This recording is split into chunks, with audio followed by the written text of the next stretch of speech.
Go ahead and call this meeting to order. I'll note for the record that all members of council are present and accounted for, except for Councilman Mitchell. He won't be able to join us this evening. And as always, we begin our meetings with the Pledge of Allegiance. So if you're able, please stand and join us. I pledge allegiance to the flag of the United States of America and to the republic for which it stands, one nation, under God, indivisible, with liberty and justice for all.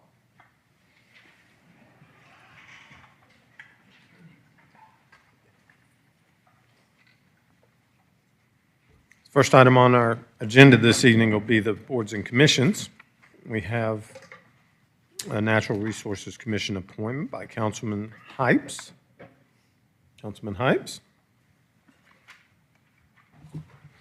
Thank you, thank you, Mr. Mayor. I'm pleased to appoint Michael Buchanan to the Natural Resources Commission, and I know Mike is here. There he is, and I think he is ready to be sworn in. Fantastic. Thanks, sir.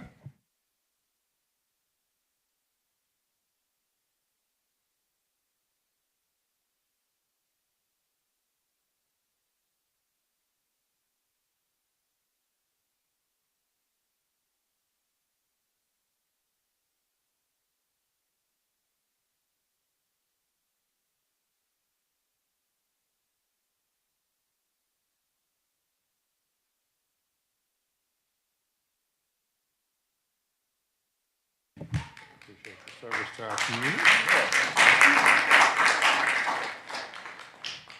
Here's a copy for you. All right. And I'll use this copy to read from. I'll read a sentence or so at a time, and if you'll just raise your hand and follow after me. Sure. This is the oath of office for the Natural Resources Commission of the City of Alpharetta, Georgia. I state your name, hereby accept the honor of serving as a board member of the Natural Resources Commission of the City of Alpharetta, Georgia.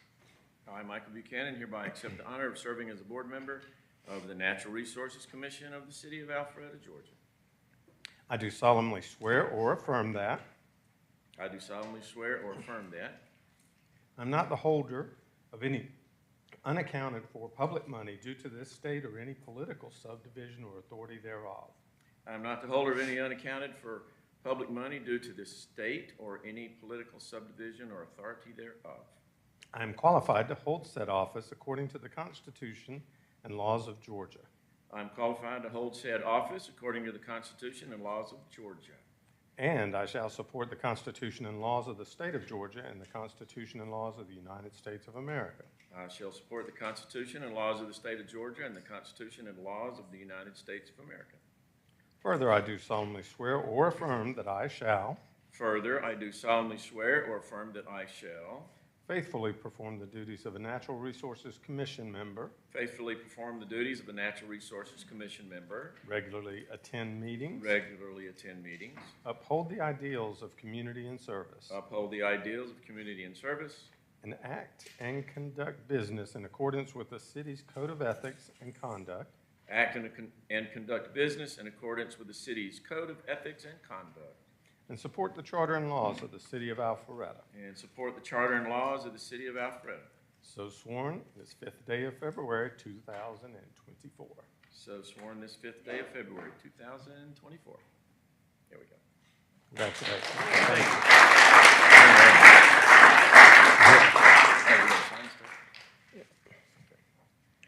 To make it official, There you go. I have to sign it and you have to sign it.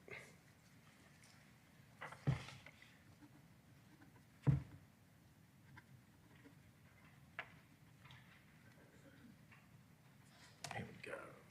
Thank you, sir. Thank you. Thank you.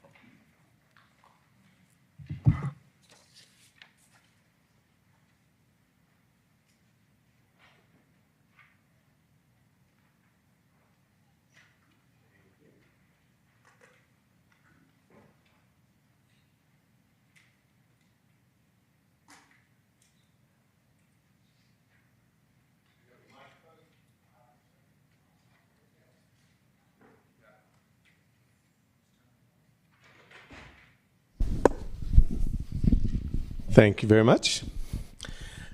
Now, next up on our agenda is the presentations and proclamations portion of the meeting. And the first presentation will be the Cambridge High School Agribusiness presentation by Emma Chandler and Caitlin Clark. Ms. Musili, would you like to come forward?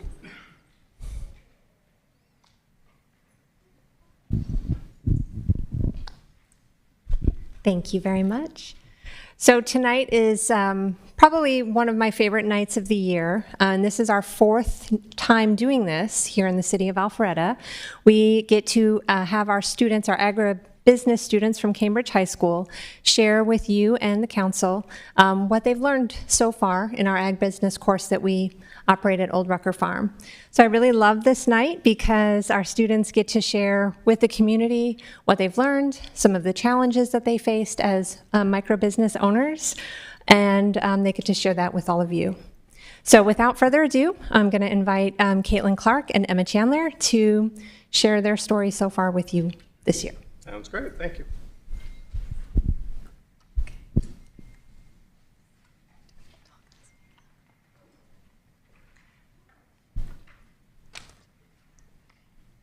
Good afternoon, Mayor Council. My name is Caitlin Clark. Just it's probably a good idea to address the camera. Okay. We just wanted to make sure.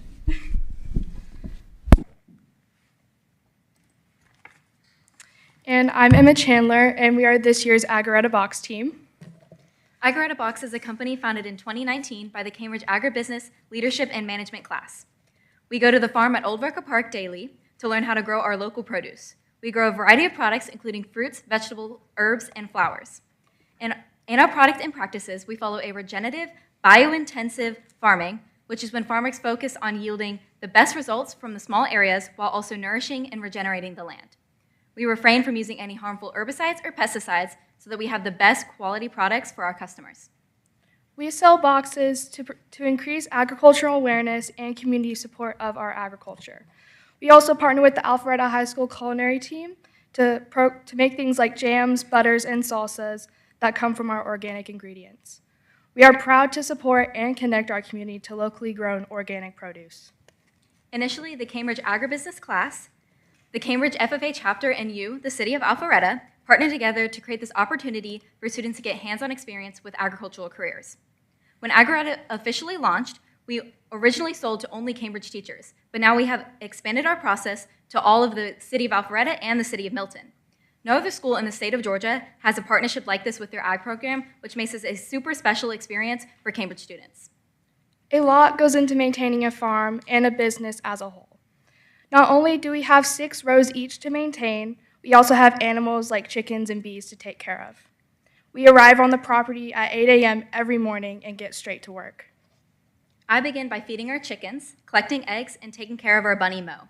Our chickens lay on average 10 eggs a day, and we have approximately 16 hens and 2 roosters.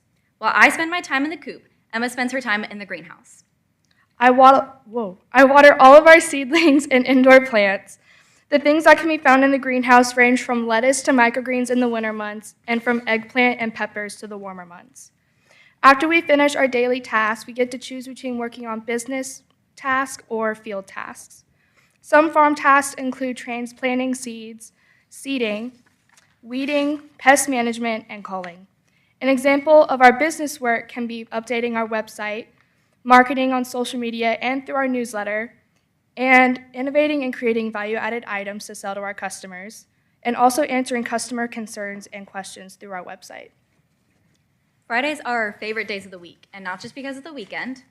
This is because it is pickup day for our customers. Friday mornings begin with our daily tasks, but after we get to harvest all of our hard work for the week. The beautiful harvest is then packaged into our Alpharetta boxes and labeled with customer names and contents. Eggs are then packaged and set out along with our value-added items. Our favorite comes after, where we get to meet our lovely customers. We love to interact and connect with our community. It is so amazing to see how excited they are to hear about our program and support us as students. There have been many ups and downs throughout our season so far.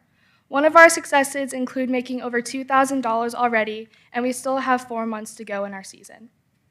We are so grateful to all of our customers who continue to support us every week. Not only have we had successful finances, but we have also been involved in 2 markets already. In the past, students did not participate in local markets except for last year when a group of students participated in one, and that was at the end of the year. Me and Caitlin are ahead of the game and plan on to participate in 5 markets by the end of our year. But of course, there were still times of struggle. During the recent frost, our entire operation was covered in frost cloth or hay. This meant that we had to get a little creative with our products this week. We started by experimenting with blending teas, making scented candles, and making gift baskets. We were able to innovate these ideas and keep our customers engaged despite it not being our typical product lineup. And due to recent events, we had to move our whole operation out of our main building on the property. We had originally used this building's basement as our operation room for all the previously mentioned seedlings and indoor plants. But we have had to move our operation out into the greenhouse, which is located on the main field. With a little bit of work from all of the Old Rucker team and community members, we have transformed the space to everything it was, like it was in the basement. This experience has taught Em and I so much that will be carried with us through new challenges and experiences we tend to face ahead. For me personally, I have not only learned agricultural skills, but workplace skills as well. This experience has taught me how to work with peers and mentors, manage a website, and market a business. This will become a vital experience that will guide me in future endeavors, and even though I am going into kinesiology at the University of Utah rather than an agricultural career, the knowledge I have gained will be extremely useful. It has debunked many common misconceptions within the ag field, has taught me what true clean eating looks like and how accessible it can be. I plan to have an extensive home garden of my own in the future, and now I have the in-depth knowledge of what that can look like and how to manage it.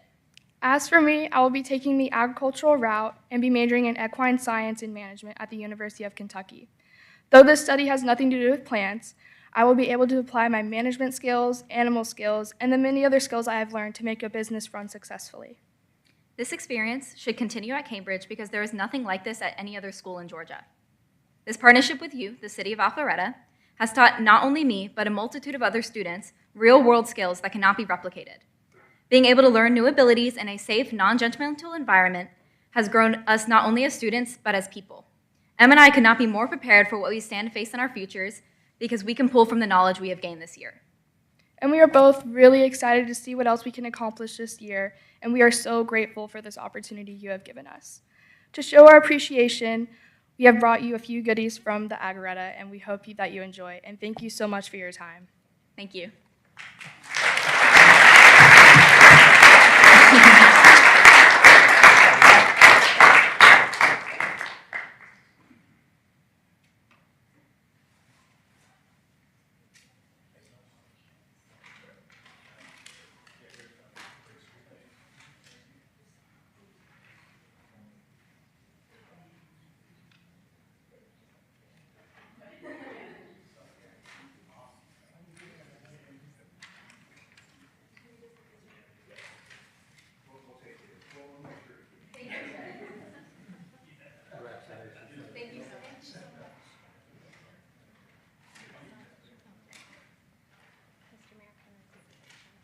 Oh, of course.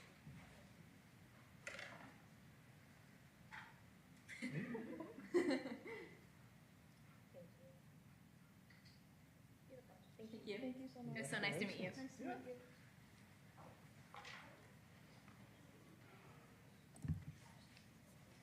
All right.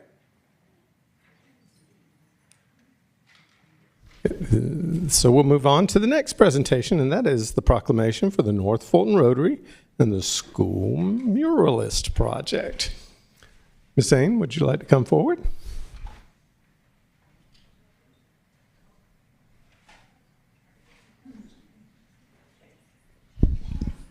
Thank you. You're welcome.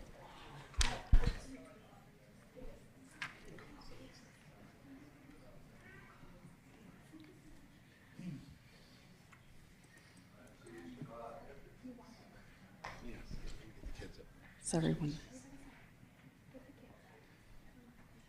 Okay, they can come up in a minute.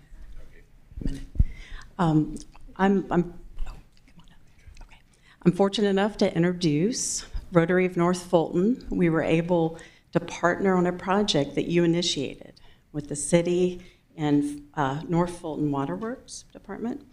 And this was murals along the Greenway, 9 murals along the Greenway. It was an amazing project. And I wanted to thank you for jumping through all the hoops that you did. We put a lot out there, but I'm going to let Thomas tell the story. And if I could welcome one of you over to kind of help push the slideshow along with him. Oops. Never passing an opportunity to use a microphone. My name is Thomas Nolfa. I'm blessed to be representing the North Fulton Rotary and wanted to take a moment to thank you all for having the trust in us to take on a project of such magnitude, because we know the benefits of it for everybody that visits the Greenway. From the inception of Richard Matherly, of one of our founding members of the Rotary, it was unbelievable.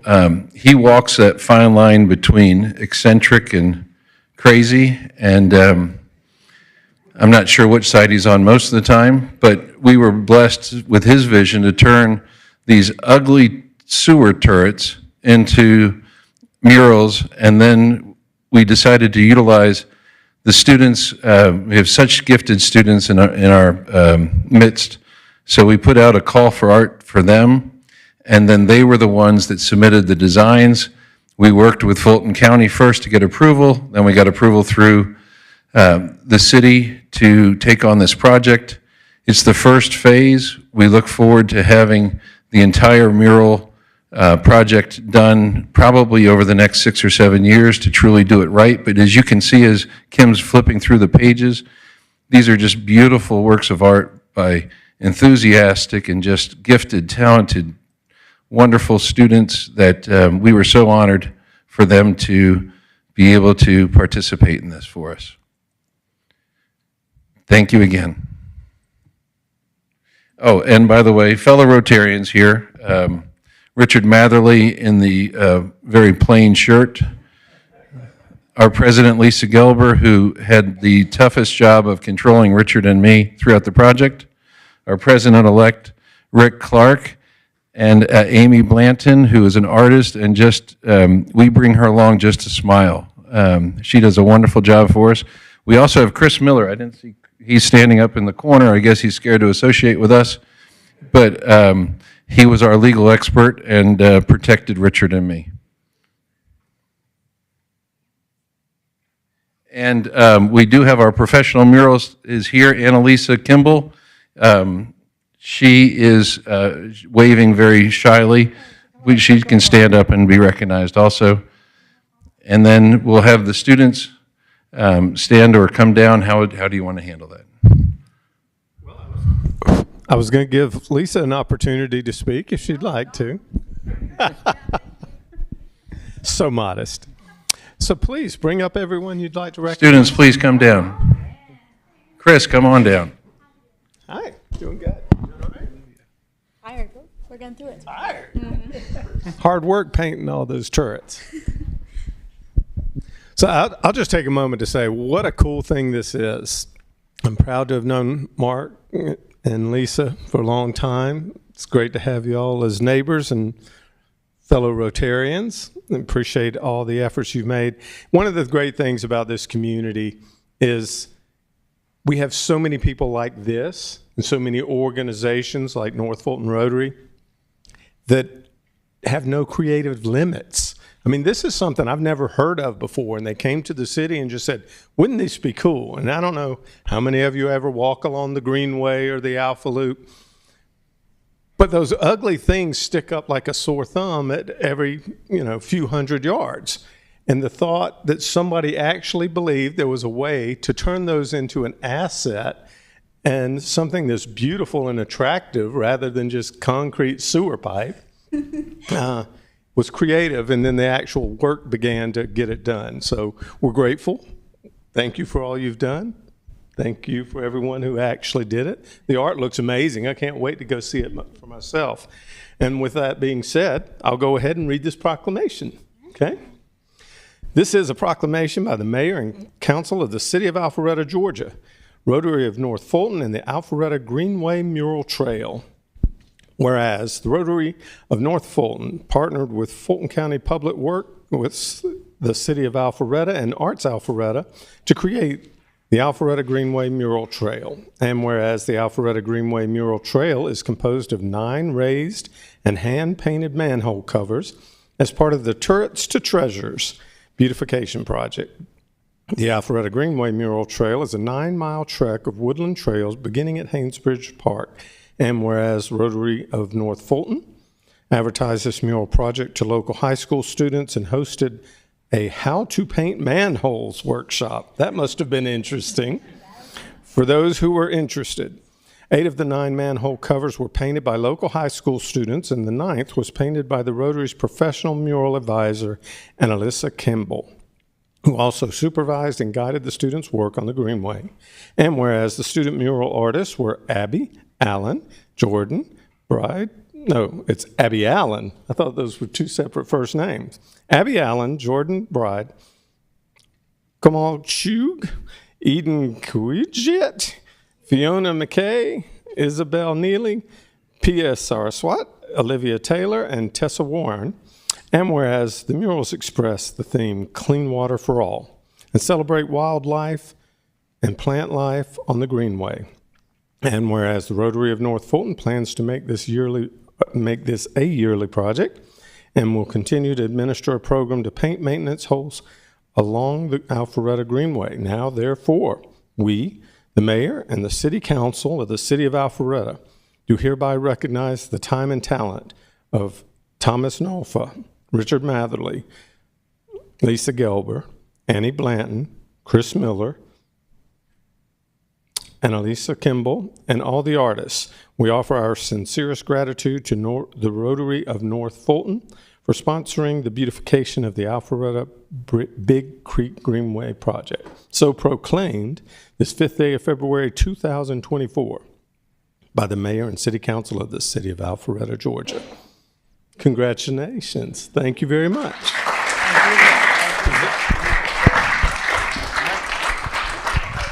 Now we need to get a picture or it's not official. Yeah, of course, of course.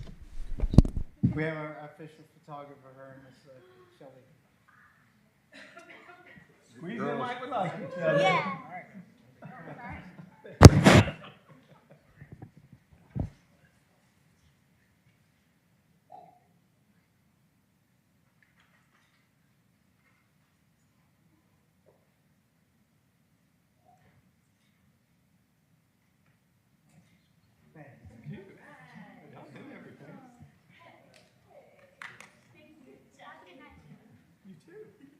Congratulations to each of you.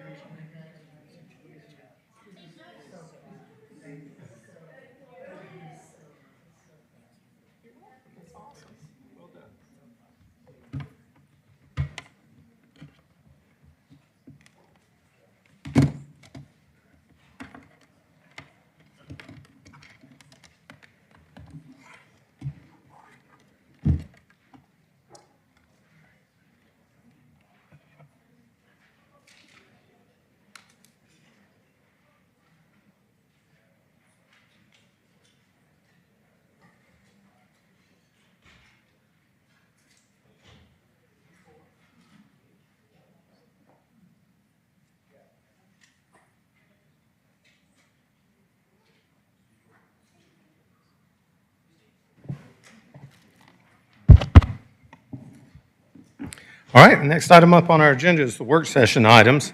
First work session is downtown events and concerts. And we typically don't allow public comment because it's a workshop. So we're not going to be voting on a business item or anything, but I know we've had a lot of outpouring of interest, so I will allow 3 minutes per person to come up and speak if you would like to. I will say that it's a work session, so it's for feedback. It's not for voting. And I encourage you that if you just get to be really repetitive or anything, it's probably going to work against you if we have to spend a lot of time to say just ditto or I'm against, I'm for, or whatever. But that being said, Ms. Shapiro, do we have any public comment cards? We do not, Mr. Mayor. However, if anyone would like to come forward, now, Sharp. Pardon?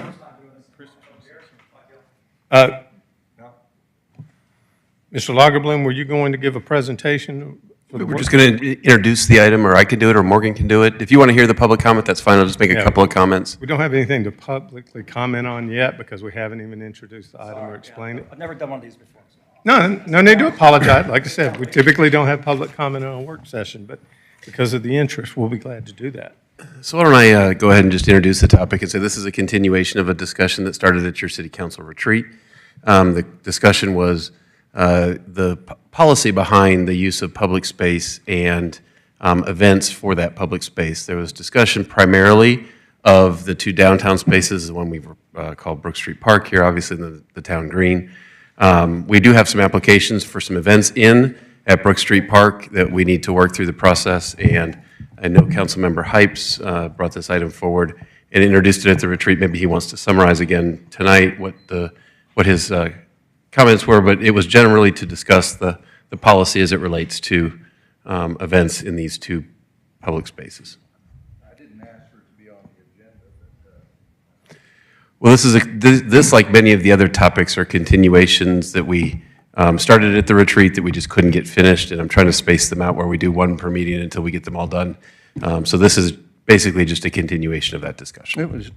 it was introduced at the retreat as setting policy for park usage and availability of the parks to the public, when it would be used.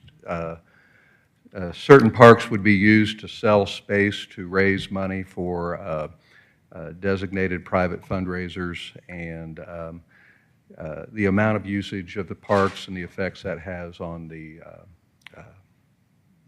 grass and the infrastructure of the park itself. So that was the overview.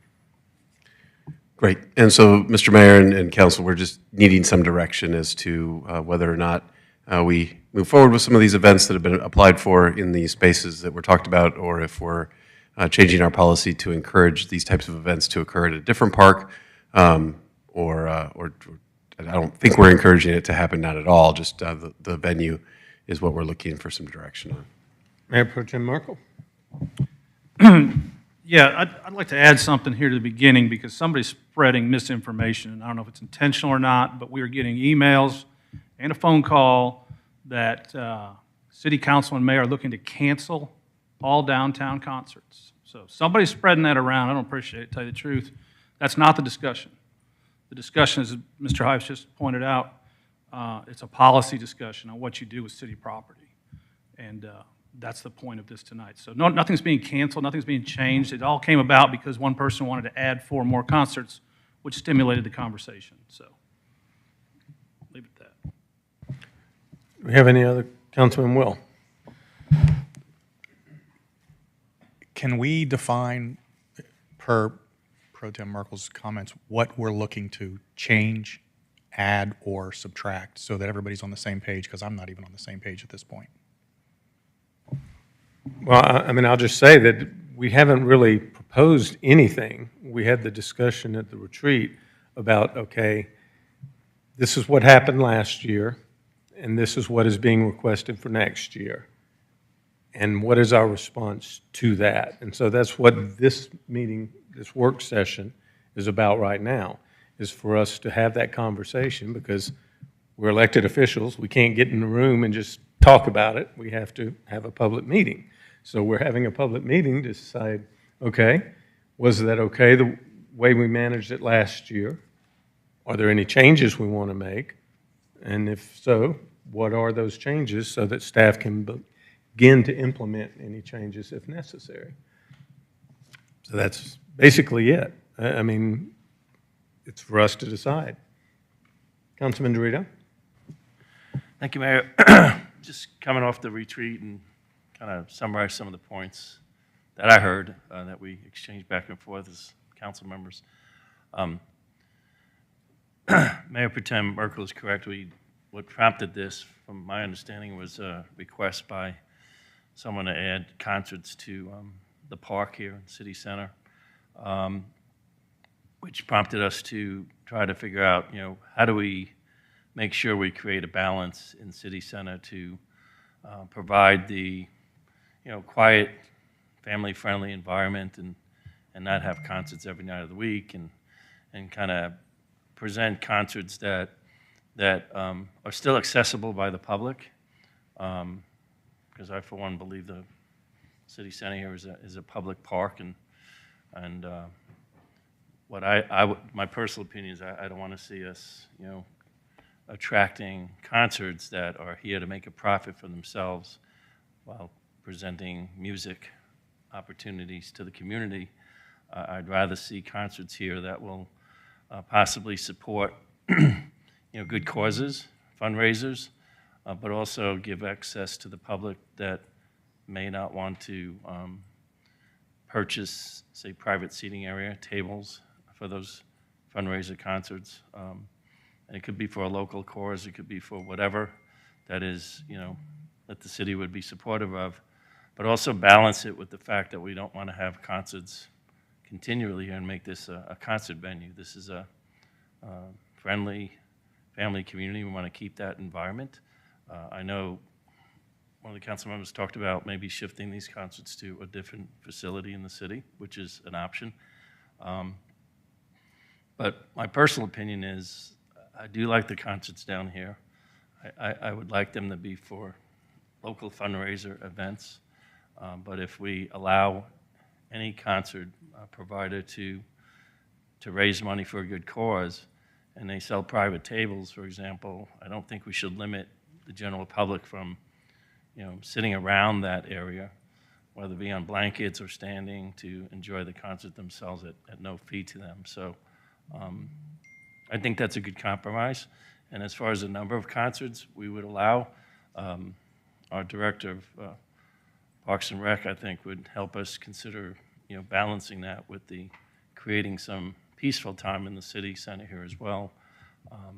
I think we could achieve all things for the city and keep this as the central area of the city that people come to spend time with their family, go to the restaurants, provide economic boost down here, a continuous economic boost for the folks that have businesses here, while at the same time maybe doing some good things for good causes.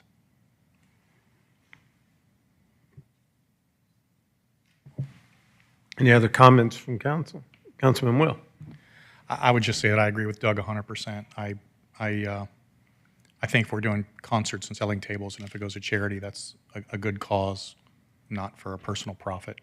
But free seating should be obviously a mandatory requirement. I don't know how we'd stop that anyway.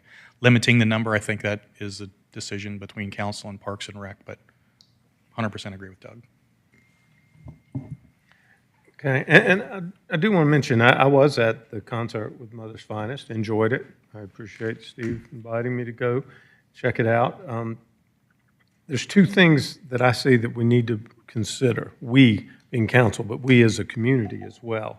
And I've had this discussion with a few of the people who've approached me about it. One is, I was even uncomfortable with the signs prohibiting public access to the park. I didn't know that was going to be part of the event.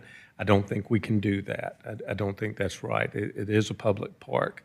And, if we've got a horse show on at Wills Park, we don't ban other people from coming to attend the horse park and things like that. So I think that's kind of something that should be incorporated into any events that are outside there, especially in Brook Street Park here.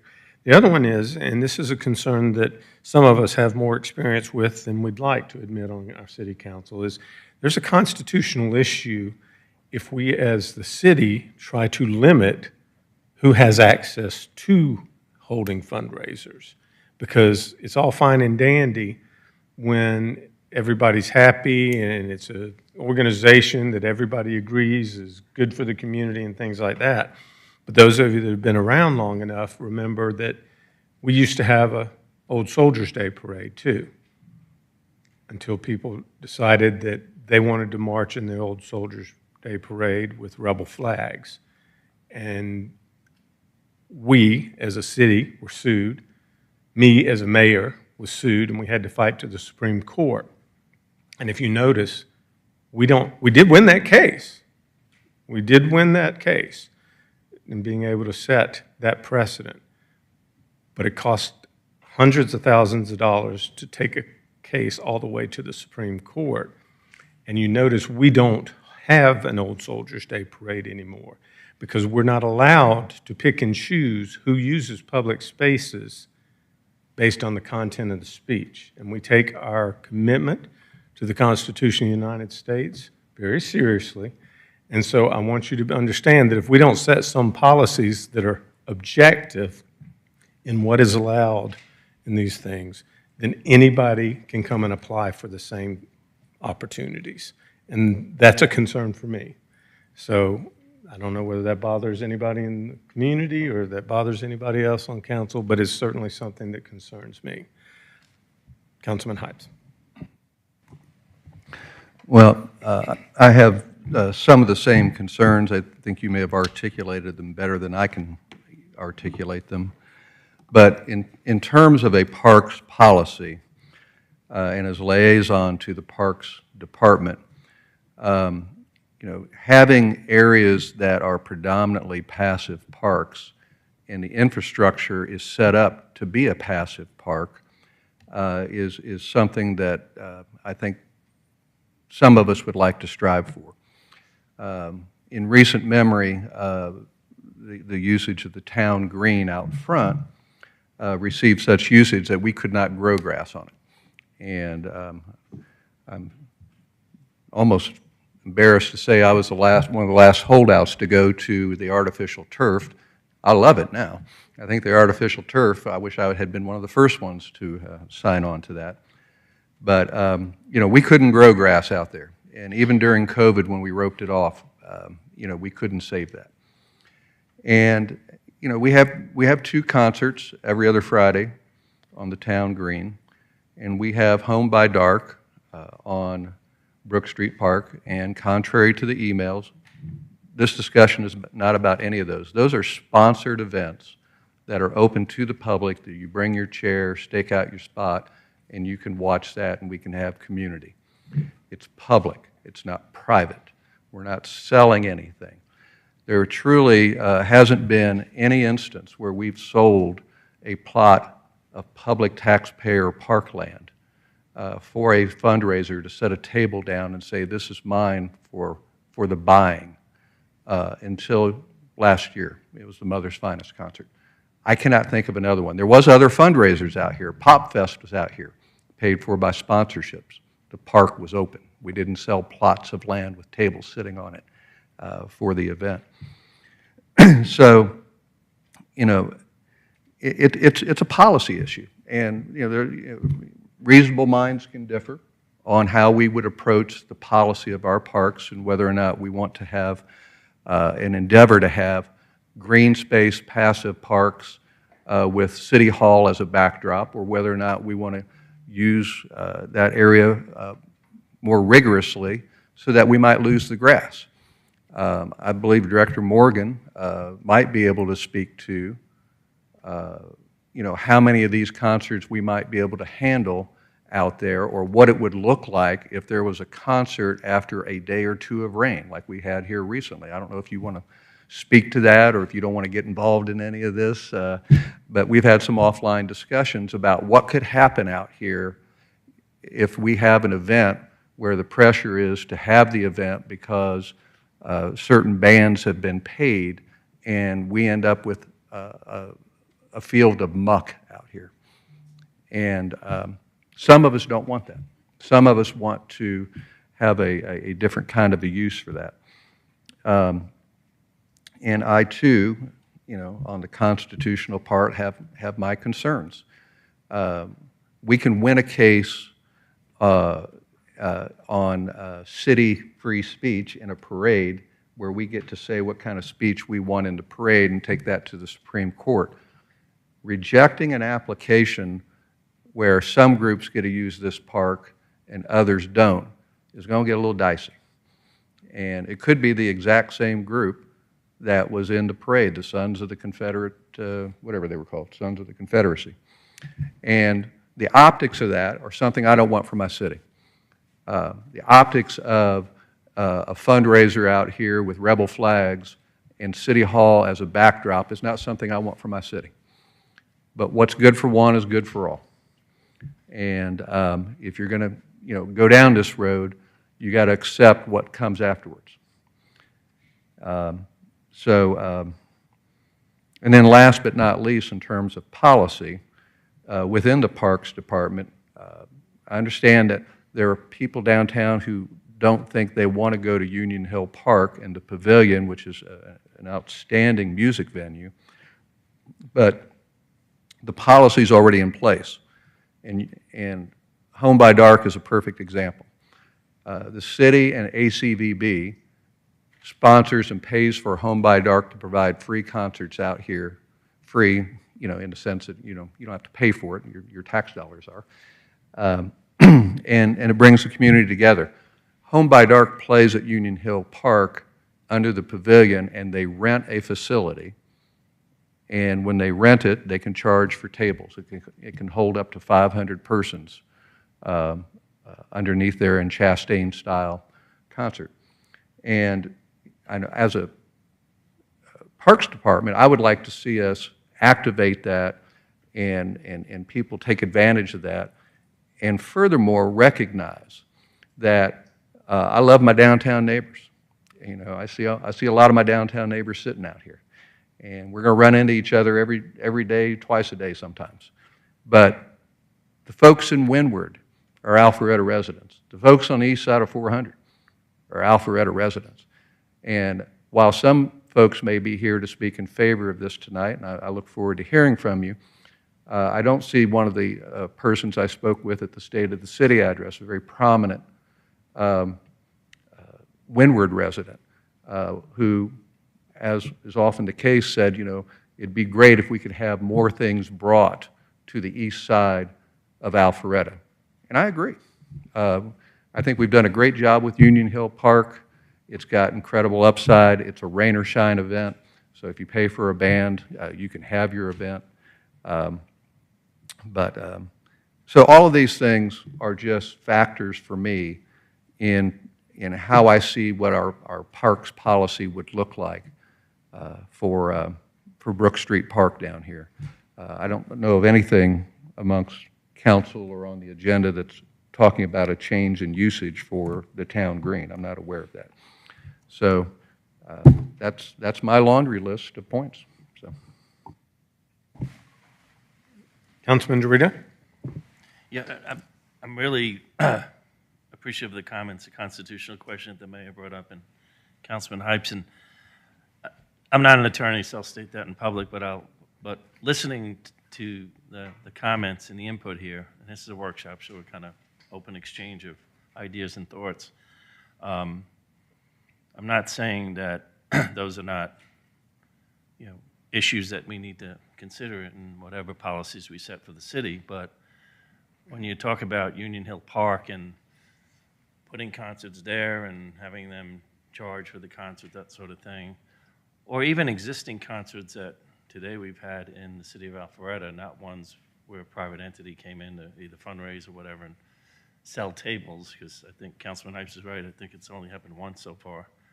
But the concerts that the city sponsors, does that in itself still put us in that position of constitutional question? Because if you're I'll let the city attorney speak to that, but my understanding is no. It's as long as we're putting it on, we get to choose what's happening. So, Mr. Mayor, you know, we haven't been asked to do a deep dive on what a policy might look like, but generally speaking, and of course, speaking in broad generalities here, there is a difference between events that the city is sponsoring and selecting for this programming, and on the flip side of that, adopting a policy that selects who can and cannot make application and receive whatever type of special event permit. Those are certainly two distinct, and there are certainly some constitutional issues that are raised in the first first section as well, but it's not the same analysis when you're talking about the public making application, whether it's for a concert or whether it's for renting a pavilion in another park or any type of city property. Okay, so let's say the city decides to be the sponsor of all these concerts. We're gonna have concerts here, right? well, let's say someone wants to do a fundraiser for the Alpharetta Symphony, or you pick it, or the Rotary Club, whatever. But it goes through a sponsorship of the city. Do we, in effect, protect the city from the question of, the constitutional question of then being potentially challenged by groups we don't want coming into the city because of? I mean, I think those are some hypotheticals that we'd have to flesh out further. You know, certainly anytime you're getting into a situation where you have the city selecting which type of organization they want to partner with, there could be some concerns, but not in the same way that the scenario that Councilman Hypes has brought up. So there'd be, again, I'm not an attorney, but there would be added protections to the city for attracting, you know, groups that would not be welcome in the city of Alpharetta. I'm trying to be careful with my words because I'm, you know, freedom of speech, everybody has a right on public property to protest and do whatever they want, right? And speak their mind. That's what's great about this country. So what I'm trying to get to is there a balance where, you know, the concerts the city allows through good policy, we've had to set some pretty good, clear policy, right, that we follow, that could still achieve, you know, some fundraising concerts that come into the city where the money they collect goes to the cause that they're fundraising for? Well, and I think we just have to look at what has been occurring and see what's possible for the future. I know that's not a more specific answer that you're probably looking for, but without looking at it further, I couldn't really comment on it. I appreciate it, Melissa. Thank you. Mm-hmm. Councilman Will? So I'm trying to get clarity in my own mind. So anybody can come onto our public parks and hold a rally or do anything like that. Is that correct? It seems like what we're discussing is whether or not they're allowed to sell a table, not whether or not they can actually come here. Because the people that we're saying could potentially come in could do it anyway. We're making an argument that people can't sell tables because that's a problem, even though they could come in anyway if they didn't sell a table. So it seems to me like what we're arguing here is whether or not we can sell tables for charity. Am I wrong? Am I wrong in that? Well, let me clarify a little more. Is the difference is when you host a concert, you have to bring equipment and do all of those things. And if you don't have a permit to use that facility anywhere in the city, then you have no guarantee of access. See what I'm saying? Because if 3 kids are laying around out there in the bandstand, you have no right to tell them to get out of the bandstand so you can set up your band. See what I'm saying? It's a public space. So you're right, as far as free speech, anybody, if a group wanted to protest or have they could get a permit to do it either way, whether they can get a permit to do it if they don't charge today. Is that correct? They can apply for a permit to go onto the green and give a free concert if they chose. It seems like we're still arguing about whether we're allowing them to sell tables to that concert. This seems to be a money issue. Well, to a certain extent it is, because if you're organizing a fundraiser, as was done in the past, you're investing tens of thousands of dollars, okay? And so most people wouldn't do that unless they have a guaranteed access to that space. I understand that, but it seems like we're trying to argue whether or not they're allowed to raise money for charity, not whether or not they can hold a free concert. We don't want them to have a paid concert, but they can't have a free concert. No, I don't think that's true, though. My point is that we're not telling them they can't have a concert. We're telling them they can't rent the venue for their concert. I mean, if we decide not to allow that anymore, that would be the difference. Anybody. Would we then be saying we're not allowed to rent the venue for any concert? Or are we only not allowed to rent the venue if you're going to charge for tables? In other words, well, that would be up to us. That's why we're having this conversation. Are we discussing cutting out all venue concerts or just the ones that raise money for charity and sell tables? we're not talking about cutting any of them out. We're trying to establish what is the policy we want to Right. put in place to keep it from just becoming. I'm just trying to figure out if the policy is you can't do it you can't raise money and do it. You can do it, but you can't raise money. We haven't set that policy yet. There is no policy for that. Right, that's our discussion. Right. Okay, okay, thank you. Councilman Hypes. Would be my understanding, partly in response to this, we do charity concerts, and they're paid, they're funded through sponsorships. So, you know, for the town green concerts, which get a great, you know, turnout. You know, my firm has been a sponsor, and a lot of people in this room that I see have been sponsors, and then it's wide open to anybody who wants to come in. So nobody's saying you can't raise money and deliver that money to whomever is designated. It's got more, I think, to do with the exclusivity of the usage of the park in one fashion versus the other. And to the other point, which kind of ties together, I want to qualify this, it's my understanding that the city has a select number of city-sponsored events. We have Taste of Alpharetta, and we have, what's the other one? Wire and Wood, thank you. We have Taste of Alpharetta, Wire and Wood, and to a degree, Home by Dark is a hybrid of that, where we're the sponsor. We get to pick what that event is, and it's our event. Other events are partnered events, and that's where an application is submitted. You know, there's a civic group that applies to do Memorial Day, and you know that's accepted, and it's done for the city. But the city is a partner with that applicant. The town green concerts, which are sponsored, is a partnered event. And in order to even to use the park with any degree of saying this is our date, we're going to be out there, can't keep anybody out. You want to invite people in, but it would be a partnered event. And where I see the slippery slope is, you know, what happens when another group comes along and says, you know, I want to do a partnered event, and we turn down their application. Oh, you like some, but you don't like others. You don't like our ideology, you like that ideology. And it's almost like no good deed goes unpunished sometimes in terms of trying to, you know, partner with folks. But rather than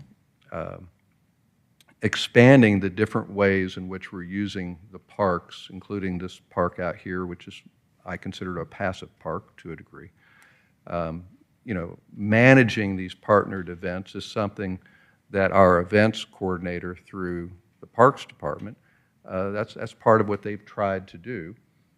This is an expansion of the manner in which the park is used, and therefore it's tonight is a policy discussion about it before we ever move forward. So I don't know if that addresses anything you brought up. Councilman Brady. It's a very sensitive situation because we're talking about our parks, and I think everybody wants to have access to the parks, whether that's to enjoy it with your family or sporting goods or just passive walking through the parks. I'm still a little bit with Councilman Will, but trying to understand the clarity a little bit of what restrictions we want to put on or have more of a discussion about those particular things, because limiting, you know, concerts in the park, I'd like to understand what the reasons are of, you know, what went wrong, because I understand there's a broader context of fear, which could be, you know, a group that you don't want to associate with, you want to see there, but then good people get hurt because they're doing great things. They're having charity, and people that walk up still listen to that music. Other people are enjoying the park just as much. Sometimes in restrictions, you got to really think through a lot of what is the good that's being harmed for the potential of a downturn or another piece. Because I look back and I thought the Equestrian Center at Wills Park, I remember them having tables and dinner parties raising funds underneath their canopy where the rodeo kind of used to be and things like that. I'm not I remember seeing that. I don't know exactly the details, but if you take that all the way to how does a yoga group out here reserving their space versus another group, and it kind of comes down to what are those little things that create that sensitivity or those restrictions that it is? Like, is it monetary? You know, is it control of who's doing it, or the city controls every bit of it? Or do we control only a certain number can be done by private groups, and there's something control aspects to it? If there is restrictions, I would hate to limit good people doing great things, that if it's a concert in the park and that and the funds are raised and it goes back to charity, that's a good, noble, good thing to happen. But it's also impacts. Like, I also understand the business element of sitting up here going, well, hold on, there's resources for the city that are impacted for that. Could that be done with an impact fee, like a permit fee or something like that, to recoup cost of damages that might be done, and all the pieces of trash collection and all those noise and all those things that goes around any concert. Just trying to understand that a little bit more. I think we'd be really careful of how we position this, maybe for one asset or one particular location. There are other locations that might have a little bit more freedom in their programming. If they're in need those pieces, that they might lose part of their programming in a different park, whether that's North Park or whether that's Union Hill or Wills Park. Just be careful about what they have going and what groups are currently doing in those parks, that maybe we can understand that better. And I know it's a broad conversation, but I just wanted to very sensitive to losing assets that we have in the park unless we really understand what our impacts are. Good point. I will mention that, and I think Councilman Heights even touched on this at one point. I think one of the differences with a sponsored event by the city or through the Parks program, Parks and Rec or something like that, and with a hosted event with a person who is doing a fundraiser or something like that, is I know the event that we did have, there was rain. And so if it were a city event, we're not having to weigh the balance of, okay, do we go forward with this event in a downpour that could destroy the town green? I mean, the green space out, that's real grass. One of the reasons we don't rent it out for events like weddings and things like that is because we don't want people putting tents on it. But when you're hosting a fundraiser and have tens of thousands of dollars invested in that event, you're more likely to push forward with that event under less than perfect circumstances. And so it's just those types of things we need to be cognizant of, because it's not cheap to keep that grass green. And it's certainly not cheap to replace it if we ever lost the turf that's already in there now. But so far, we've given you no clarity whatsoever. I'm still listening and seeing if I can build some. This is a really good discussion. It's good to hear the different points of view. I guess if I was, well, I don't know that I necessarily have clarity yet. No, Mr. Mayor, I don't know that I do. There's no way you could, because we're not clear. I mean, everybody says, well, I'm not really sure what we're trying to fix. It's like, well, we need to establish what it is we are comfortable with doing, given the parameters we've outlined. You know, we can't pick and choose who gets to do it and who doesn't. We need to set a policy that is agnostic to who is holding the fundraiser, and we need to set a policy that protects the asset, the park itself, the green space, make sure it's not messed up in a bad way, even if it's not intentional. Right. I mean, when we have the mayor's 5K, if we were to ever have that many people on that green space in a downpour, it would be decimated for months, depending on the season. And we need to be cognizant of all of those factors. And we haven't, that's why we're having a work session here, because we haven't figured it out. But you know, one of the things I have maybe as I'm taking away from the discussion is bits and pieces of what comes back in a policy. For example, it would be absolutely appropriate, and I'm hearing the damage to the park being of a concern, it would be absolutely appropriate, I think, and maybe causes there different decisions to be made if we were to have a damage deposit or something that we held in escrow for the use of the park that would say, you know, if in fact the park is damaged as a result of the event, and if it's of no fault of the city, at least we know that we would have a deposit there that we could remediate whatever damage it was. Today we don't do that. Today it would be your grass is dead, figure out how to get it green again. So maybe I'm taking away some bits and pieces of productive policy that could come back to you all, and maybe that's where we, as the working team, didn't come forward with anything for you to react to, more just throwing the issue out there and seeing how you react to it.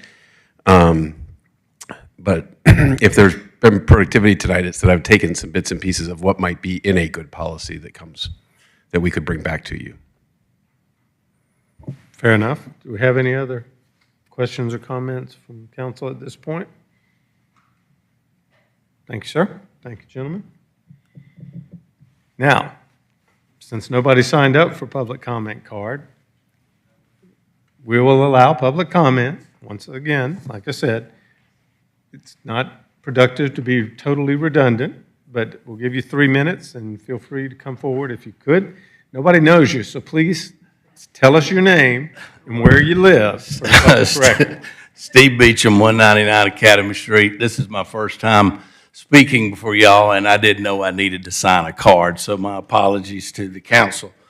I feel like it's appropriate to kind of do a little background history real quick. You know, this all kind of started for me when Mary and I were downtown at dinner on a Friday night. It was 9 o'clock, and we were sitting on a park bench, and the town was dead. And I said, this is terrible. We got this brand new town. We've got nothing going on. What can we do? And so we came up with the idea of doing concerts. I came to the city and asked to do the concerts. At the time, the city told me that, you know, no, it's a green space. You can't do the concerts. I got with Sharinga. Sharinga and I came up with the idea of putting the stage on their place, turning it towards the green. People started falling in. It became a great thing. The next year, the city said, yeah, we'll work with you. We'll partner with you. But you need somebody that's sort of a city type thing. I went to the city center. The city center went with the application, and we did the concerts. We did 3 of those. I was able to sell, you know, local businesses, logos to go up on the screen to pay for the concerts.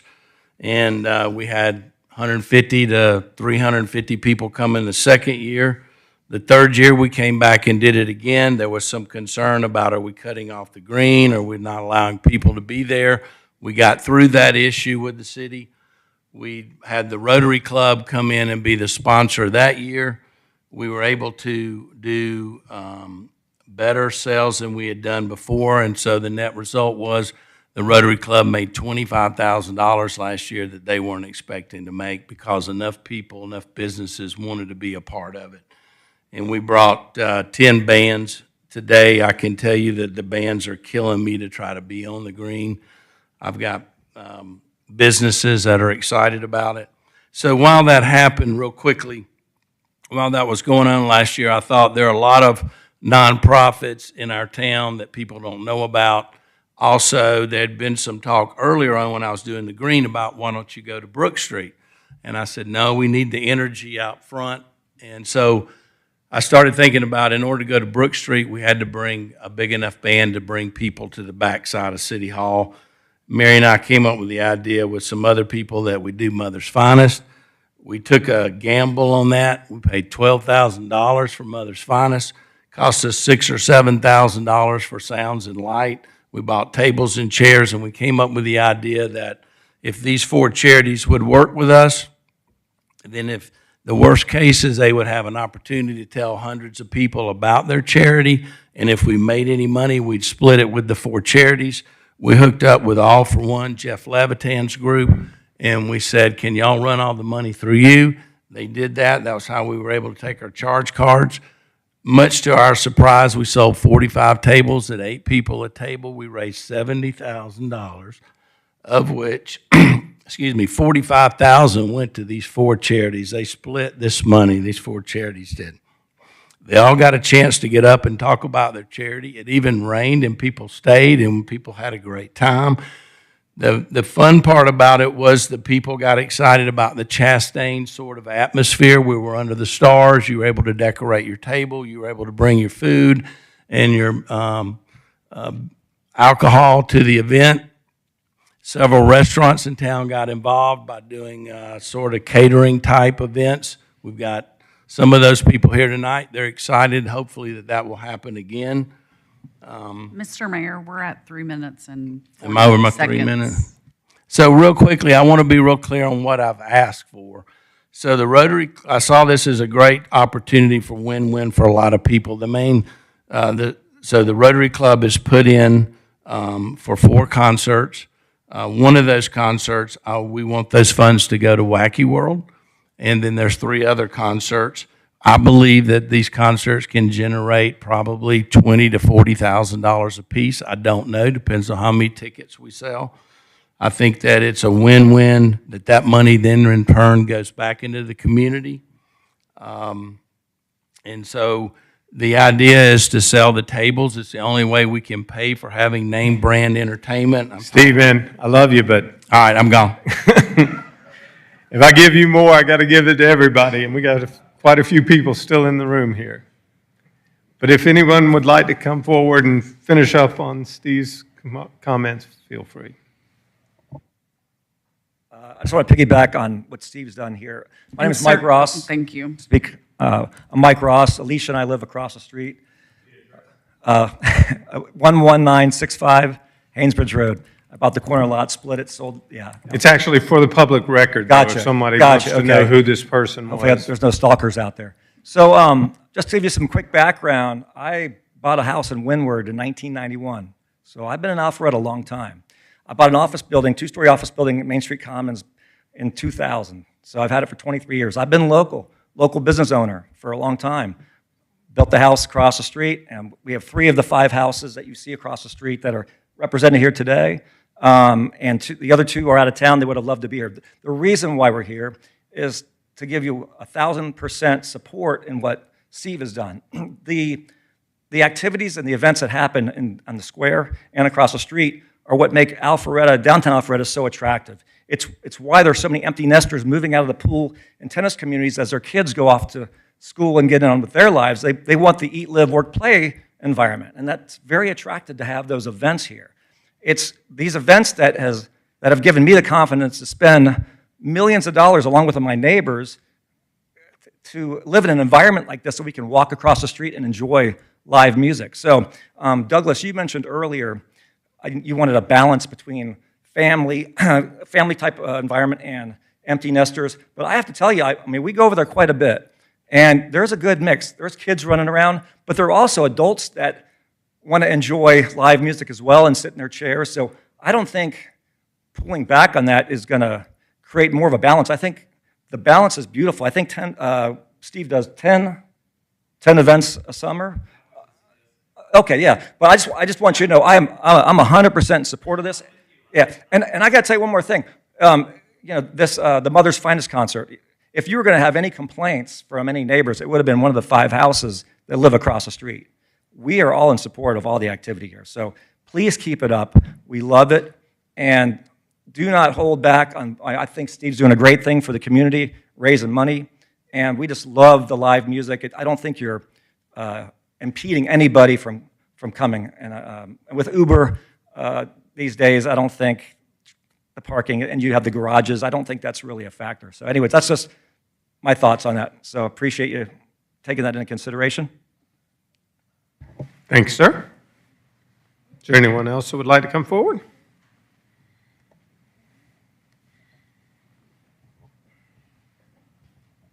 Please state your name and your address, please. Hi, I'm Tanya Tate. I am at 415 Rose Circle, so I also live over here. I am also, y'all are challenging me. I'm a lawyer and a mediator, so my brain's on hyperdrive right now, trying to figure out all these things, putting aside that. And I'm trying, I guess what I'm trying to understand, and I guess we were all talking about trying to get some clarity on little things, but it sounds like, and maybe y'all can help me why we're here, is there was an application for 4 additional concerts that are more of a fundraiser type of a formatting. Is that kind of the situation? Okay. I was just kind of trying to get my hand on that. And those are mostly concerned with Brook Street Park, or is that also concerned with the town green? I believe all 4 of those were Brook Street Park. Okay. All right. Because that's what, I mean, I didn't know if the town green was, I'm trying to help y'all also help keep the disinformation. I'm going to send out an email to my people in my neighborhood. I'm the HOA president too, to make sure everyone understands what's going on. So to the extent that you're getting emails from our people, I can let them understand. So that's my question. But I do just want to kind of echo what everyone said. We also live right here. We have, my husband and I together have 6 kids who also have kids, and it is sort of a generational event for us when they come over, they bring their baby, and honestly, my husband and I are jealous. We're like, why didn't we have this when our kids were little? We could go sit and listen to music and have a cocktail, and then our kids can play and run. And so I think it's a fabulous thing, and I understand the challenges y'all are facing a little bit with concerns with respect to the fundraising, but I do think it's great if y'all can continue to find a way to incorporate that. And maybe there's certain parks that you designate. I don't know that that's kind of a fundraiser location, but I think I'm just here to say thank you all for your support and what you've done for the city. We love the concerts. I know our neighbors love the concerts. It's sometimes the only time we get together as a neighborhood because everyone's going 20,000 different directions. And so thanks for doing that. And I just wanted to voice my support for it. And thanks for what y'all are doing. Appreciate it. Thank you. Anyone else want to come forward?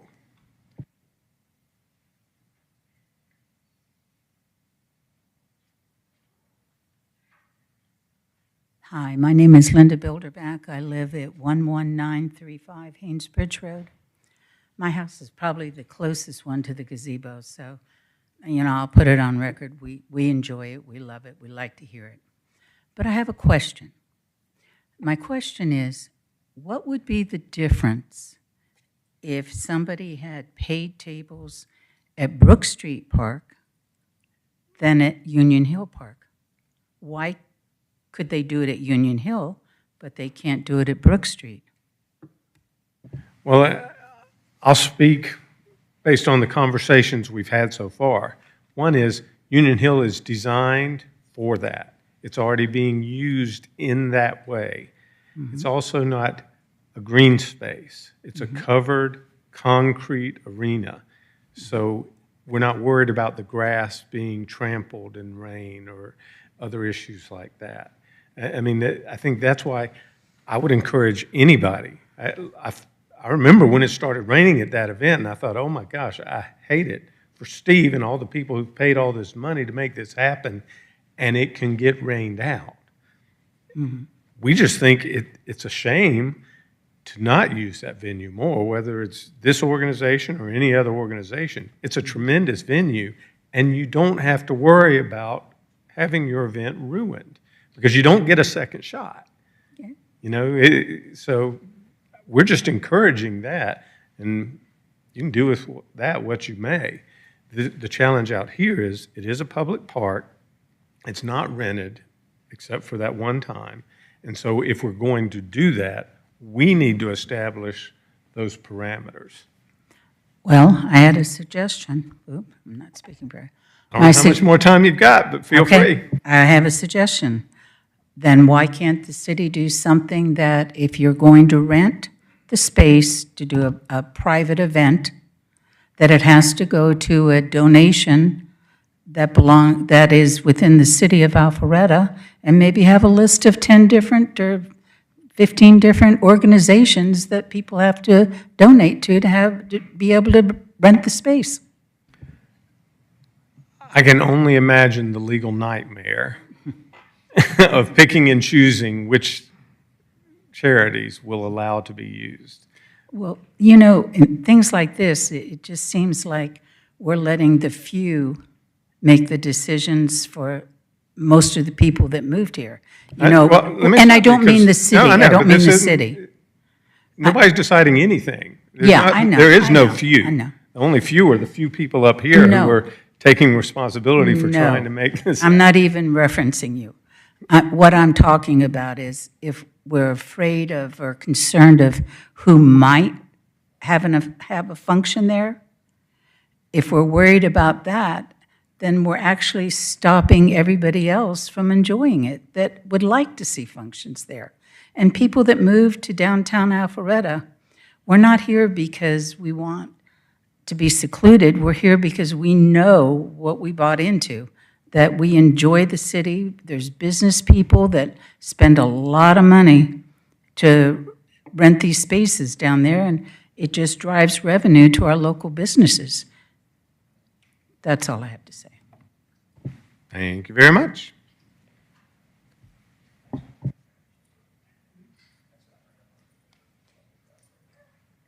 Mr. Mayor, sorry, Brandon Weinkauf, 241 Market Street. I'm representing the boutiques on Market Street as a whole.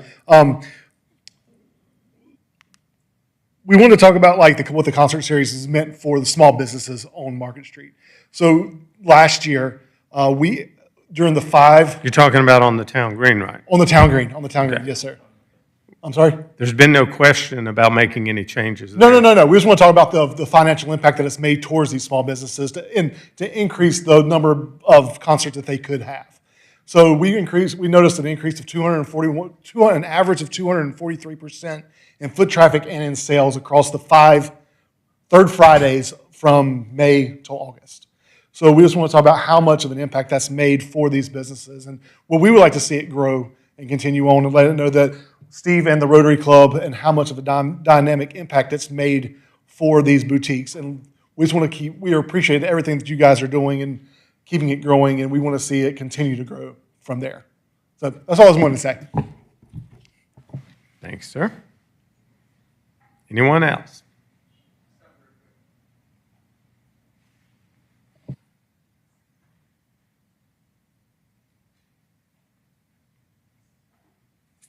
Hi, I'm Ted Ray, 11955 Haynesbridge Road, right across the street here.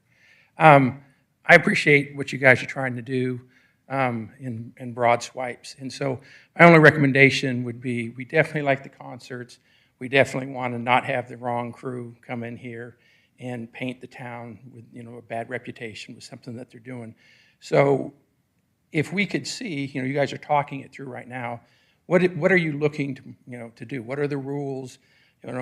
For what parks, how many people or how many concerts have been there in the past, so we can get a kind of feel between what we're doing now and what you're proposing that we do before it becomes final and we have to live with it. So my suggestion would be if we could just have some type of follow-up with a little more detail as to what you're proposing and how that impacts the different parks, then that would really help.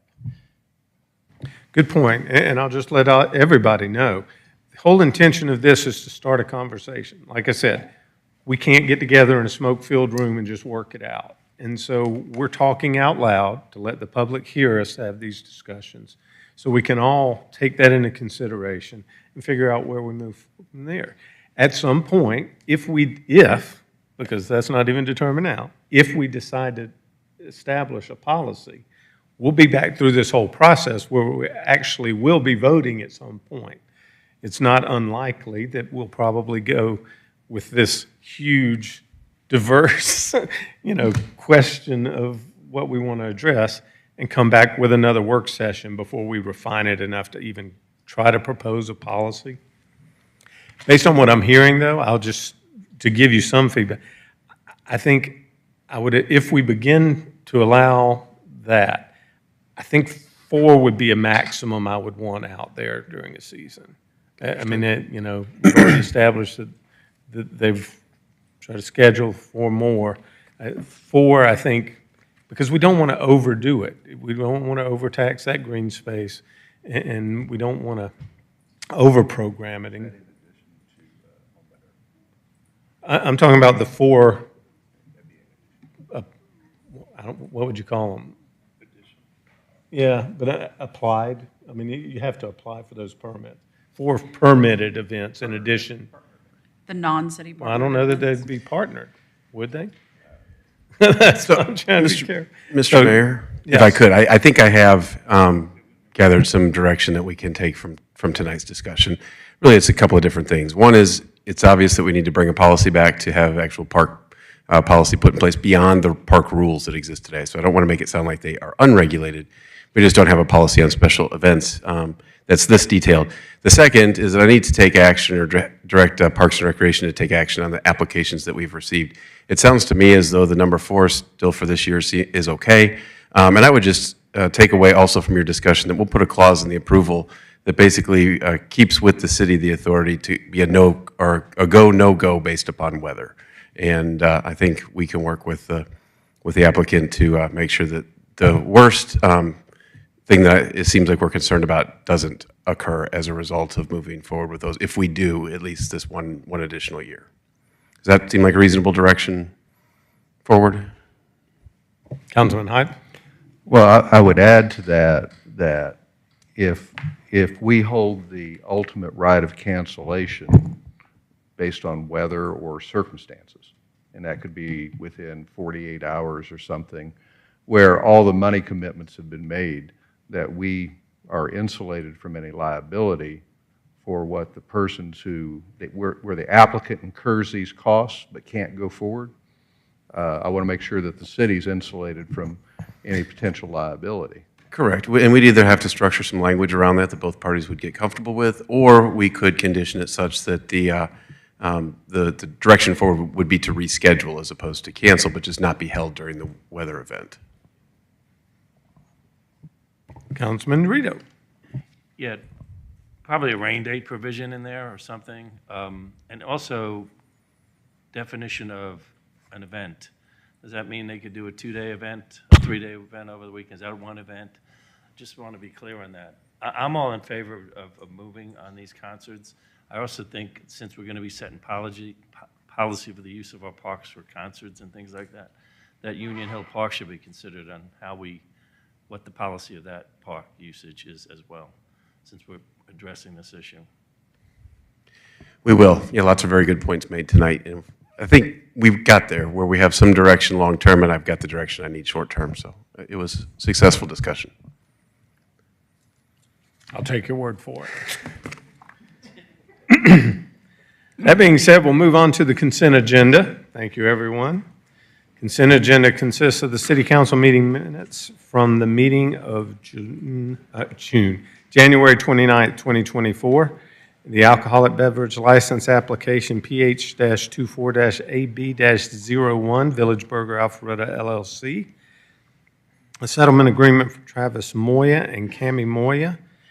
Is there anyone who would like to remove anything from the consent agenda? Mr. Mayor, I'd like to remove the settlement for the Moyas from the consent agenda and put it into new business, please. All right, we will do so. We'll put that at the end of the new business agenda so we don't interrupt the other items for people who are waiting.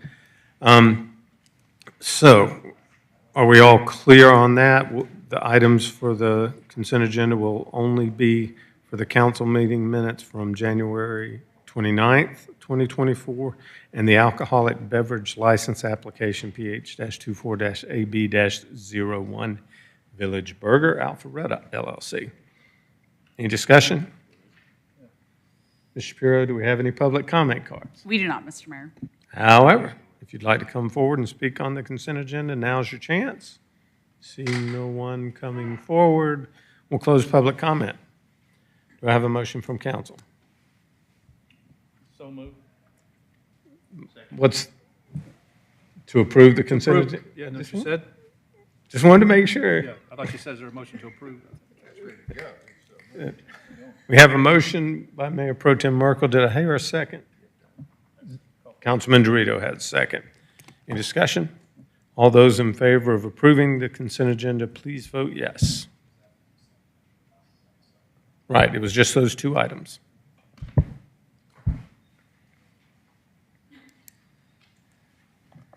And it does pass unanimously. So we'll move on to the new business portion of tonight's meeting.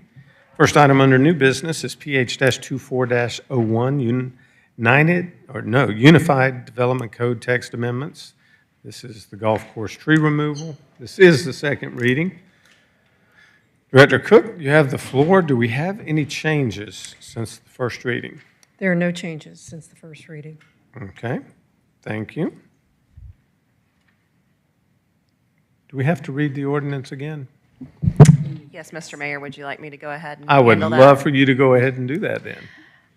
So this is consideration of text amendments to the Unified Development Code, amend subsection 3.2.3, exemptions to exempt golf courses from the tree conservation, landscape, and buffer requirements. Thank you very much. Do we have any questions from council on this item? Ms. Shapiro, do we have any public comment cards? We do not, Mr. Mayor. Thank you very much. If there's anyone who would like to come forward, now's your chance. Seeing no one come forward, we'll close public comment. Do I have a motion from council? Yes, sir, Mr. Mayor, I'd offer a motion tonight to approve the second reading of PH-24-01, Unified Development Code Text Amendment, Golf Course Tree Removal, as presented this evening. We have a motion by Mayor Pro Tem Merkel, a second by Councilman Will. Any discussion, gentlemen? All those in favor of the motion to approve, please vote yes.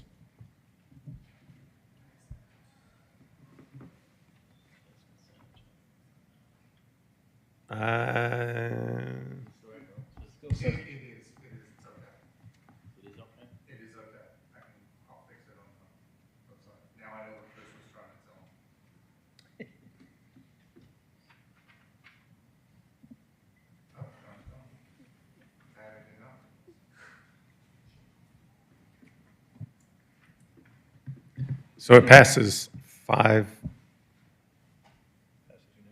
unanimously. Councilman Hypes was not present for that vote. All right, so the next item will be the ordinance for the fiscal year 2024 mid-year budget amendment. This is also the second reading. First reading of this item occurred January 29th, 2024. Would you like to read the ordinance? Yes, Mr. Mayor. This is consideration of an ordinance to adopt a mid-year fiscal 2024 budget for certain funds of the city of Alpharetta, Georgia, appropriating the amount shown in each budget as expenditures, adopting the item of revenue anticipation, prohibiting expenditures to exceed appropriations, and prohibiting expenditures to exceed actual funding available. Thank you, ma'am. Good Mr. evening, Harris. Mayor. Good evening, Mayor and Council. There was just one slight amendment to the ordinance where we are providing another $6,500 to the Water Road Parks project to fund the removal and disposal of underground storage drum that was located there. Other than that, it's the same budget ordinance. Any questions for Director Harris? Thanks, sir. Ms. Shapiro, any public comment cards? We do not, Mr. Mayor. However, you have one more chance to speak on this budget amendment. Seeing none, we'll close public comment. Do I have a motion from council? Yes, Mr. Mayor, I'd like to make a motion to approve the ordinance for fiscal year 2024 mid-year budget amendment as presented in the second reading. Have a motion by Councilman Brady, second by Councilman Will. Any discussion?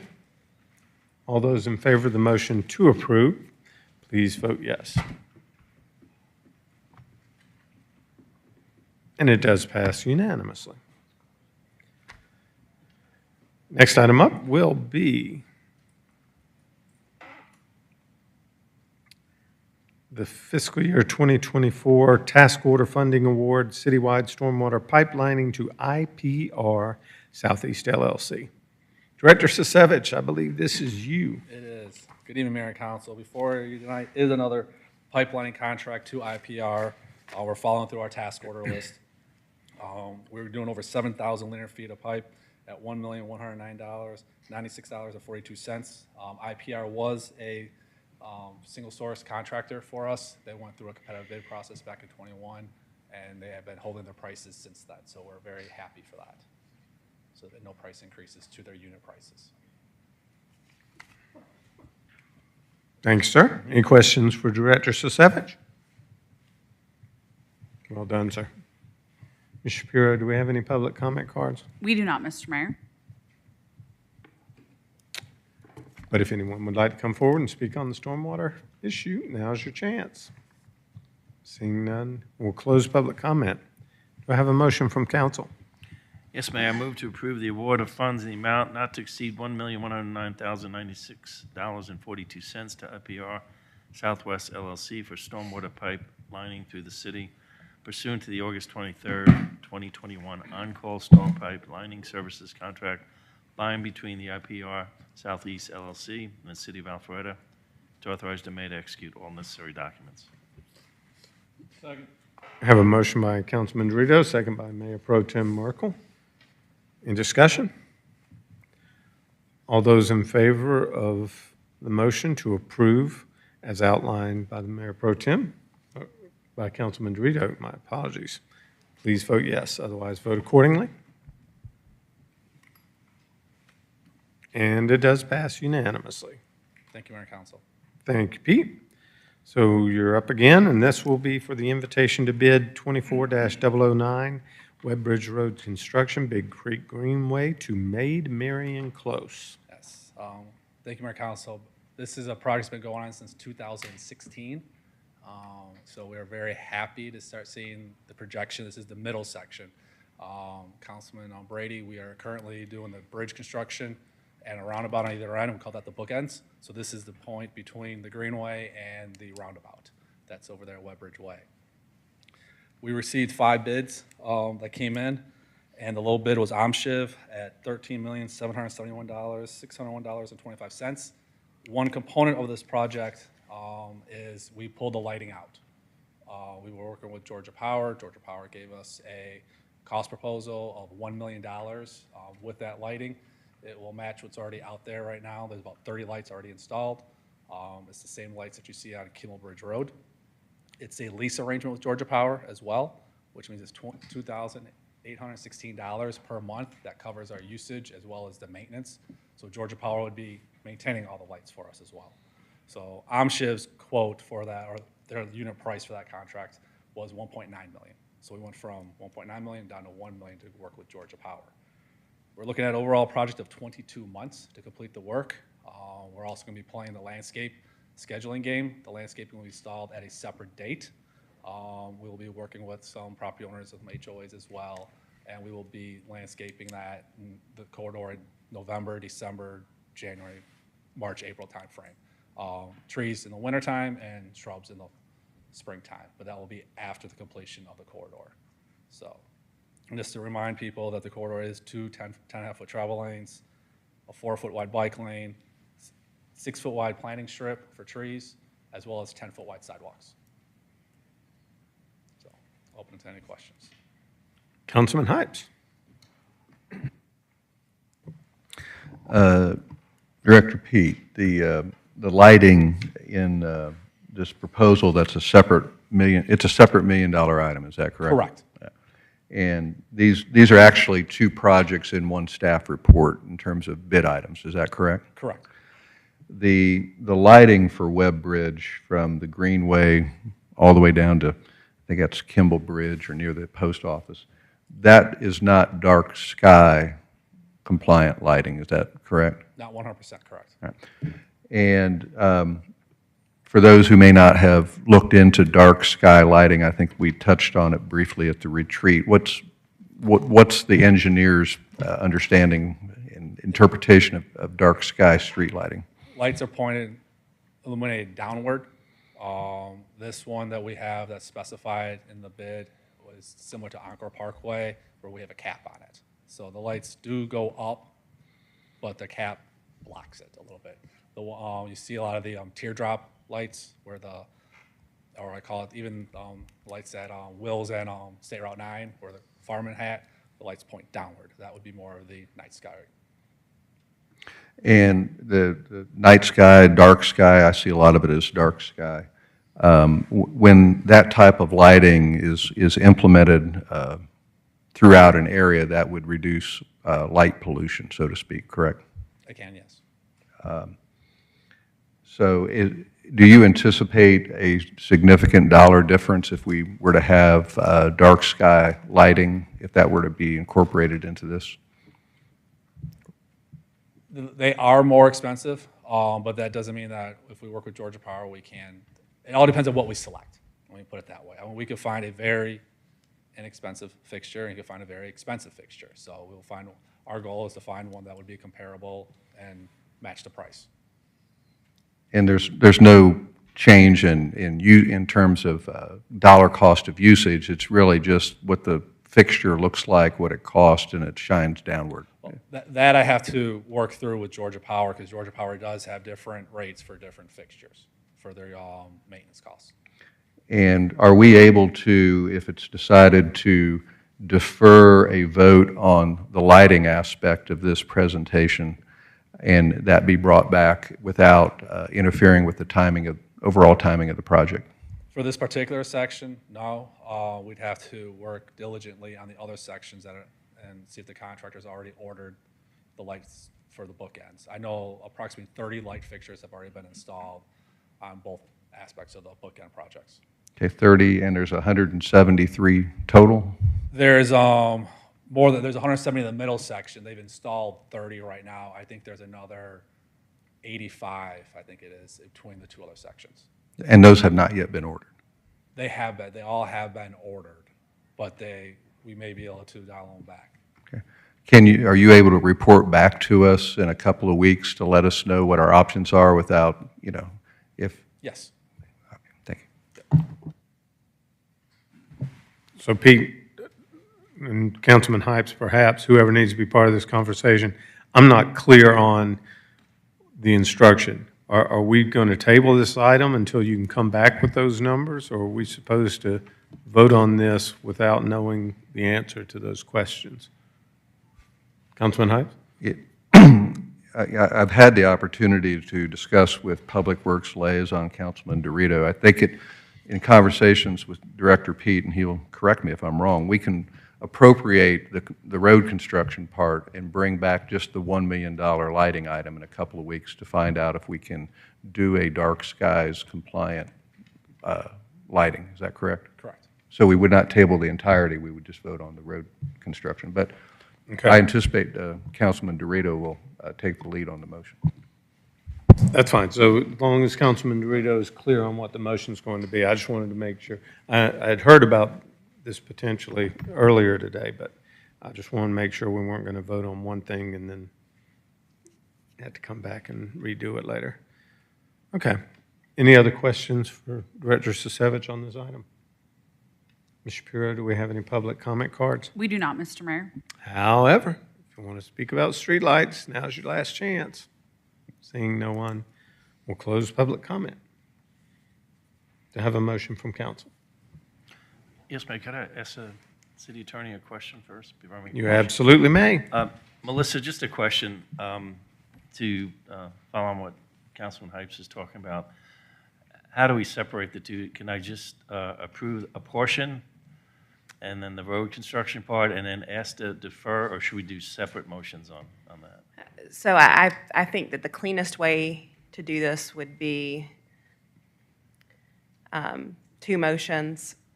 One to approve the bid to For the road construction. OMSHIV, and then to table or postpone the Georgia Power item. Okay, thank you. Yes, Mayor, I'd like to make a motion. I move to approve the award of a contract for ITB 24-009 to OMSHIV Construction LLC for the construction of Webb Ridge Road from the Big Creek Greenway to Marion Close in an amount not to exceed $13,771,601.25, and authorize the mayor to execute all necessary documents. Have a motion by Councilman Dorito. Do we have a second? Second. Second by Councilman Hypes. And that was to approve the item as outlined in the motion by Councilman Dorito. Any discussion? All those in favor of the motion, please vote yes. Otherwise, vote accordingly. And it does pass unanimously. Now, do we still need a second motion for the lighting? Make another motion. Okay. Mayor, I'd like to defer the vote for the proposal from the current proposal from Georgia Power Company to install the pedestrian lighting system on Webb Ridge Road, Big Creek Greenway to Marion Close in the current amount not to exceed $1 million to a meeting to be determined in the future by the city administrator. Councilman Dorito, could I request that you reward that to postpone rather than to defer? Sure. the item. And Councilmember Dorito, would you mind to turn your mic on for the record, please, sir? Thank you. Let me reread the motion. Sorry about that. I have a big mouth, so that's what my wife tells me anyway. I move to postpone the award of the contract to Georgia Power Company to install the pedestrian lighting system on Woodbridge Road from the Big Creek Greenway to Marion Close to a meeting to be determined by the city administrator in the future. Have a motion by Councilman Dorito, a second by Councilman Hypes.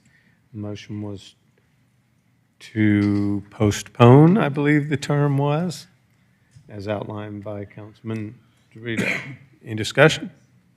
Councilman Hypes. I'd like to say I appreciate Councilman Dorito making that motion so that we have an opportunity to look into this. It's my hope that the city and council will embrace dark sky lighting for our city to reduce all of the ambient light. And when we install new sections of street lights, that we head in that direction and make that one of our goals for the city. In my research and reading on this topic, cities across the country are moving to this, and I think we should lead and not follow in that respect. I think we have an example where we can see the difference. When you go down Rucker Road, you can see what is not dark sky lighting, and it lights up a residential area and creates a tremendous amount of ambient light. And I think anything that we can do toward this end is a laudable goal, and I hope we will pursue it. Any other discussion? Councilman Dorito.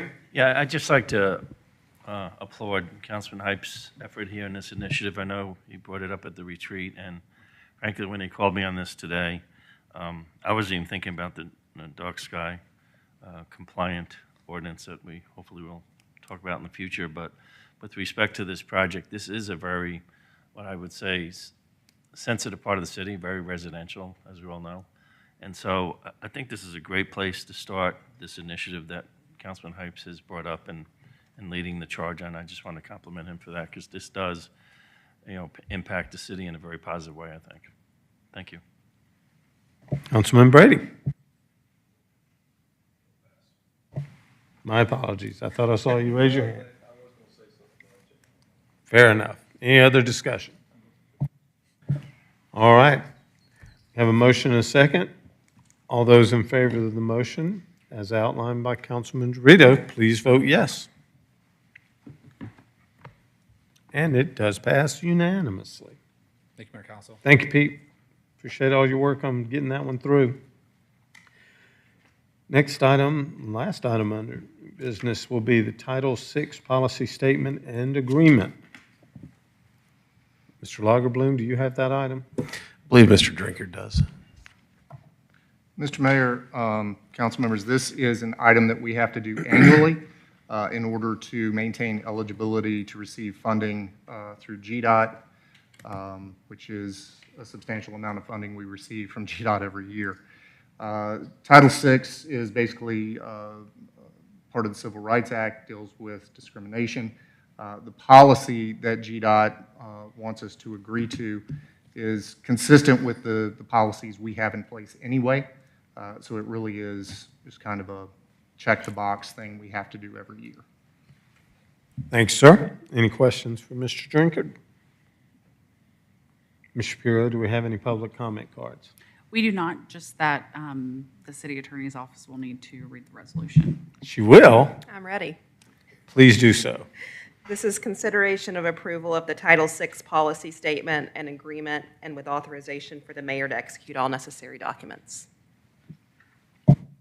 Thank you very much. Did I call for public comment? You did. Thought I We did not had, have but then we had to go back and read. Okay. So, do I have a motion from council? Yes, Mayor. I move to approve the Title VI policy statement and agreement as presented and authorize the mayor to execute all necessary documents. Have a motion by Councilman Dorito. Do we have a second? Second. Have a second by Mayor Pro Tem Merkel for the Title VI policy statement and agreement. Any discussion? All those in favor of the motion to approve, please vote yes. Otherwise, vote accordingly. And it does pass unanimously.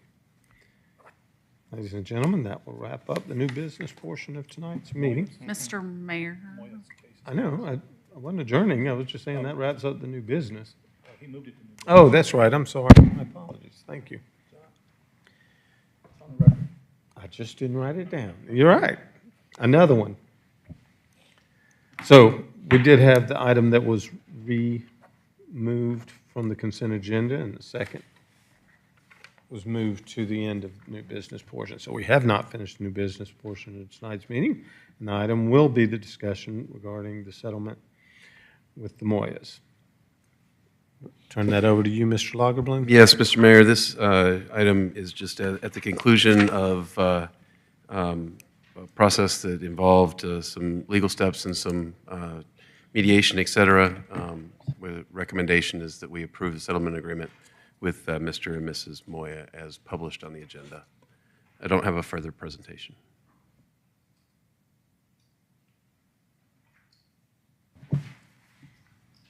So what are we doing now? I would ask that you call for a motion, and then there can be discussion. Correct. That, or because the council member pulled it from the consent agenda and asked for it to go to new business, it would be appropriate to ask Councilmember Will to indicate why he wanted to do that, and see if you all have any discussion, and then we would entertain a motion and a vote. At what point do I ask for public comment? Just as long as it's called for during the item itself, it doesn't really matter. You could do that right now, it just as a matter of course, or you could wait until after. I just want to make sure. It's a little unusual. So, Ms. Shapiro, do we have any public comment cards? We do not have any cards, sir.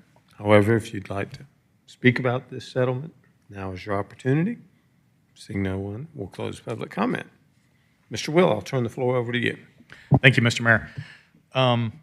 The reason I pulled this item, and I do realize that it's going to pass, however, I felt like putting it in the consent agenda was giving an indication, or at least a view to the public that we're about to settle a case that was brought civilly against one of our police officers, and we're about to settle it for $275,000.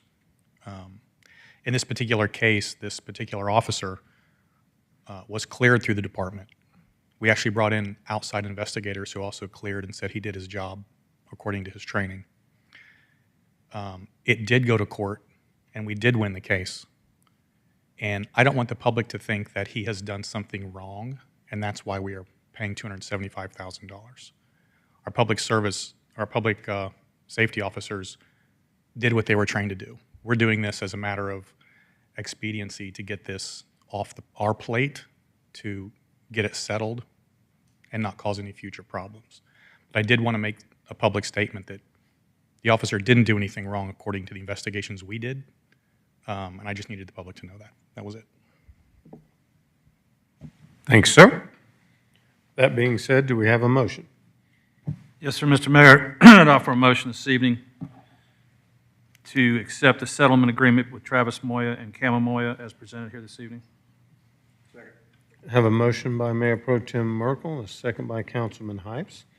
And that was the motion to approve the settlement agreement for Travis Moya and Cami Moya. Any discussion? All those in favor, please vote yes. Otherwise, vote accordingly.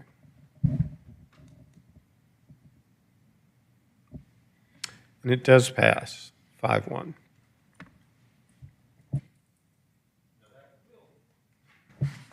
That will conclude the new business portion of tonight's meeting. So we'll move forward with public comment. If anyone's here that would like to come forward at this point. Seeing none, we'll close public comment. Do we have any reports? Seeing no reports, we'll move on. I believe there is an executive session necessary. Yes, Mr. Mayor, one topic tonight, and that is litigation. And you would ask that we, what do we call it? Recess into executive It is a recess. We're going to recess into executive session. Well, that's what I mean. Okay. Do I have a motion to recess into executive? Have a motion, do we have a second? Second. Who was that? Okay. Motion by Councilman Hyde, second by Mayor Pro Tem Merkel. All those in favor of recessing into executive session, please vote yes.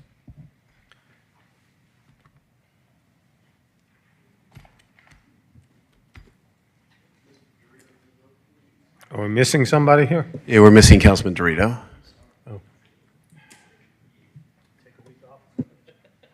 And we are recessed into executive session. See you shortly.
All right, gentlemen, do I have a motion to reconvene?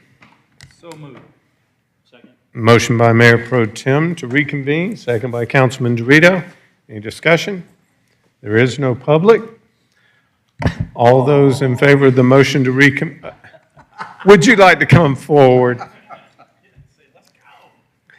All those in favor of the motion to reconvene, please vote yes. And it passes unanimously. We have reconvened the city council meeting. Do I have a motion to adjourn the city council meeting? I have a motion by Councilman Heights, second by Councilman Will, to adjourn this meeting. Thank you, everyone. See you next time.